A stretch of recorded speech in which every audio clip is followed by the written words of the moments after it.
What's up everybody? Welcome back to the channel.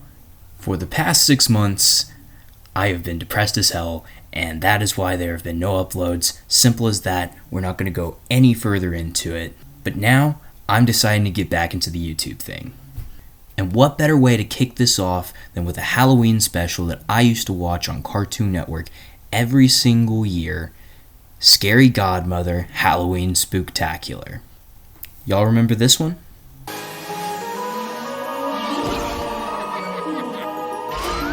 Created in 2003 based on the comic series of the same name, Scary Godmother got the budget for a movie that aired on Cartoon Network in 2003, and it aired every day for every October season on the network for the next decade and a half. A bit of an exaggeration, but if you grew up in the mid to late 2000s to the early 2010s and you watched Cartoon Network even a little bit during the Halloween season, you saw this movie.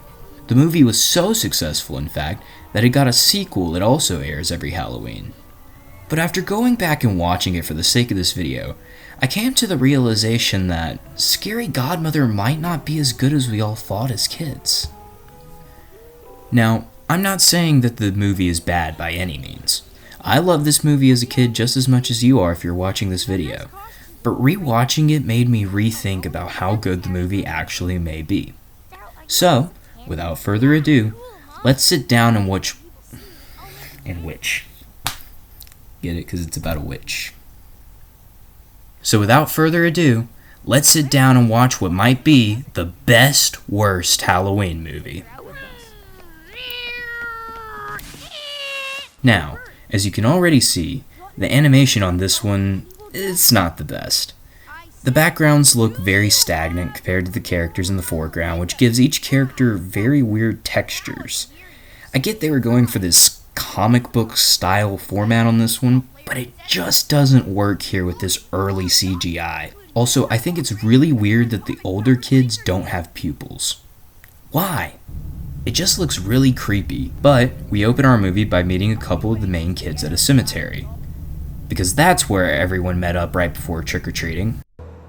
Anyways, we get some absolutely thrilling dialogue scenes all throughout the movie with these older kids that we were following. Now, my creatures of the night! Sorry to interrupt, Jimmy, but I'm not really a creature of the night. I'm a baseball player. And I'm a piece of candy! What doesn't help the dialogue in this film, especially with these older kids, is that the movie relies way too much on the same jokes. I swear, they repeat the same jokes multiple times, and the main joke that they repeat is literally them repeating their original jokes.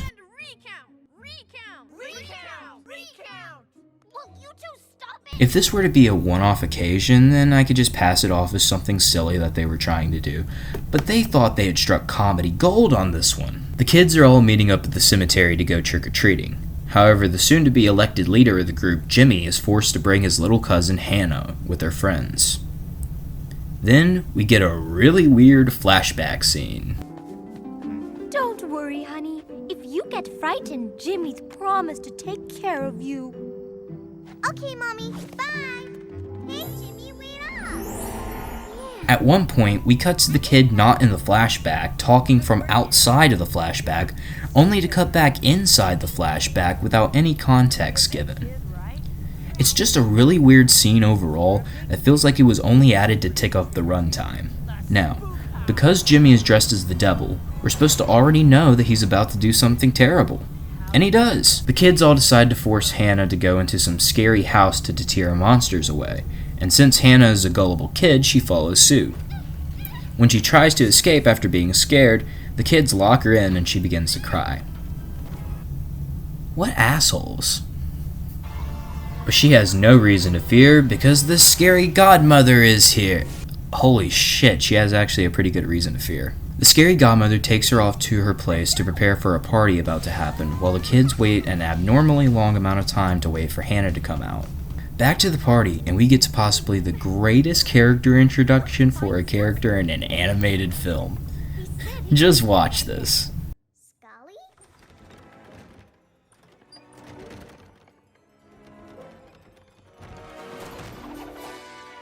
Oh my, Scary Godmother!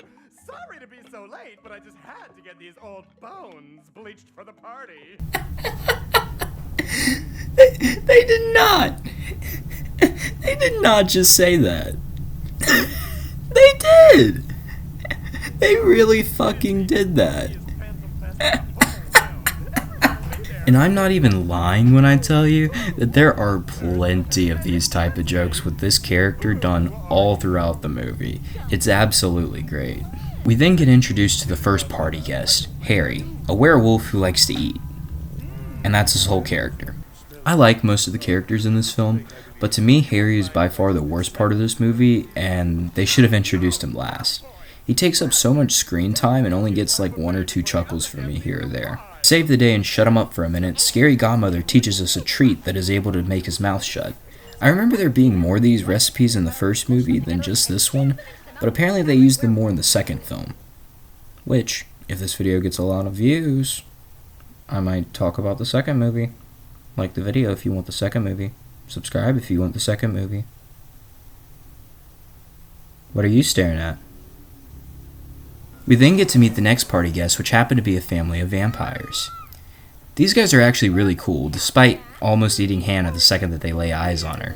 Orson, the vampire's son, is a very good contrast to Hannah, and they both bond over how similar they are, despite one having the ability to absolutely annihilate the other. Kids movie, there are a surprising amount of death jokes. My own coffin since I was 3. You mean you still share a coffin with your parents?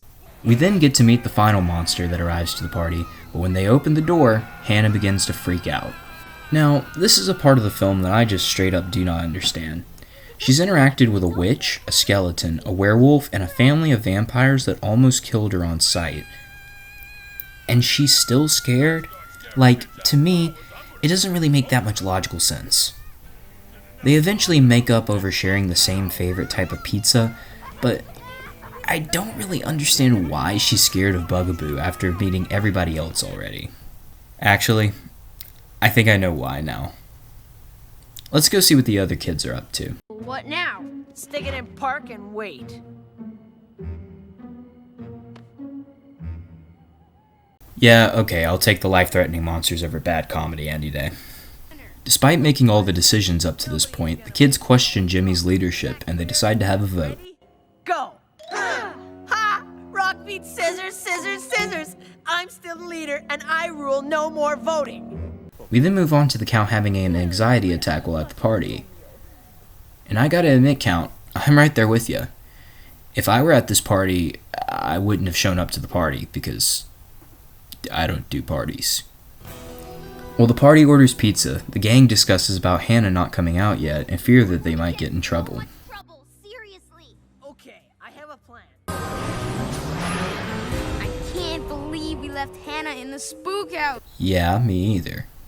Can't believe we left Hannah in the spook house. Didn't you just... Can't believe we left Hannah in the spook house. Shut up, shut up, shut up! These kids should be punished for their terrible speaking skills. We then get a weird scene once the pizza shows up where the Scary Godmother, Scully, and Hannah try to get money from Bugaboo for the pizza by reaching around his crotch? Looks like somebody's been to one too many of Scully's parties, huh? We then get one of the most banger jokes of all time by the Count to break the ice. So other than that, Mrs. Lincoln, how did you enjoy the show? I can't believe you put a Lincoln assassination joke in your film. I can't believe you put a Lincoln assassination joke in your film. I can't believe... Okay, fine, I'm not stooping to their level, but you see what I mean? We then learn that Hannah has to go home, but not before finding out that Jimmy is actually on Bugaboo's route of scaring kids, and that he's not as strong as he comes off to be. This entertains Hannah, and they all go to scare the crap out of these kids. The chase scene is fine and whatever, but the bad animation is the only thing scary about the whole sequence. The older kids find Hannah, and she leads the big kids out of the spook house by pretending to kill all the monsters, and the Scary Godmother gives her a key that allows her to go back anytime she wants. And that was Scary Godmother Halloween Spooktacular. And I gotta say, the film holds up decently. Despite all the problems I have with the film when it comes to the lazy writing, I think the film does an overall good job of having interesting characters, and also has a good use of clever one-liners here and there. And especially for a kid's Halloween film, I think this is by far one of the best. I'm not a huge fan of most Halloween movies for the fact that I think a lot of them do the very same thing, especially with a lot of animated kids' films. But this film takes the fairy godmother premise and combines it with Halloween, which is a unique twist on how kids' Halloween films normally go. Overall, it's a harmless film about not judging a book by its cover and not being a dick to your little cousin that I will watch every single Halloween. If this video gets some attention, I may cover the sequel in a future video, maybe next spooky season, I don't know, we'll see how it goes. Also, I want to give a quick shout out to my friend Toxic Jinx. This is my friend Jayla. She is great. She just hit 650 followers on Twitch. If you love COD or love any sort of streaming, game streaming, she does all that stuff on Twitch. Go check her out. She loves doing it. She's great at doing it. She put so much time and effort into it. Just go give her a follow if you don't even want to watch the content. It'll help her out greatly. She's a good friend of mine. So I'll link in the description below to her Twitch. But go check her out. She's great. And also, big thanks to my editor Kennedy for helping me with this video. But thank you guys so much for watching. If you liked the video, make sure you hit that like button. Make sure you hit subscribe if you haven't already. And make sure you hit that notification bell so you never miss an upload by The Disney Nerd. And I promise to you guys, I'm actually back this time. We're going to be making videos. I'm getting out of this depression funk. Let's do it, y'all. Bye-bye.